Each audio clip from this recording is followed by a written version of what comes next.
হঠাৎ এত খাবারের আয়োজন কার জন্য করা হলো? Hello everyone, welcome back to another mini blog. তো কেমন আছো তোমরা সবাই? আজ হলো 7th অগস্ট, আমার দিদির বার্থডে। তো সকাল থেকেই শুরু হয়ে গেছে সেই জন্য প্রিপারেশান। আর মা তো শুরু করে দিয়েছে। মা আজকে অনেক রকমের রান্না করবে, প্রায় 21 রকমের পদ মা রান্না করেছিল ওই দিন। আর এর মাঝে তো আমি আমার ব্রেকফাস্ট ছেড়ে নিয়েছিলাম, ম্যাগি খেয়েছিলাম।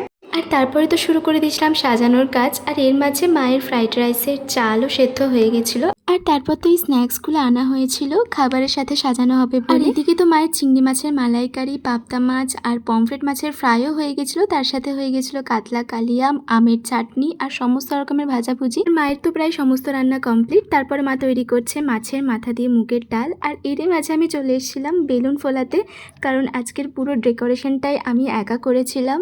আর তারপর তো মায়ের ফ্রাইড রাইস রান্না করাও হয়ে গেছিলো। আর এই যে ছিল ডেকোরেশনটা, তো ডেকোরেশনটা কেমন হয়েছে আমাকে অবশ্যই কমেন্টে জানিও। আমি প্রথমবার একা একা এরকম টাইপের ডেকোরেশন করলাম পুরোটা। আর এইসব ডেকোরেশন করতে করতে আমার অবস্থা পুরোপুরি খারাপ হয়ে গেছিলো, কারণ গরমের মধ্যে পাখা না চালিয়ে করতে হয়েছে। বাকিটা তো থাকছে নেক্সট পার্টে। ভালো লাগলে সাবস্ক্রাইব করে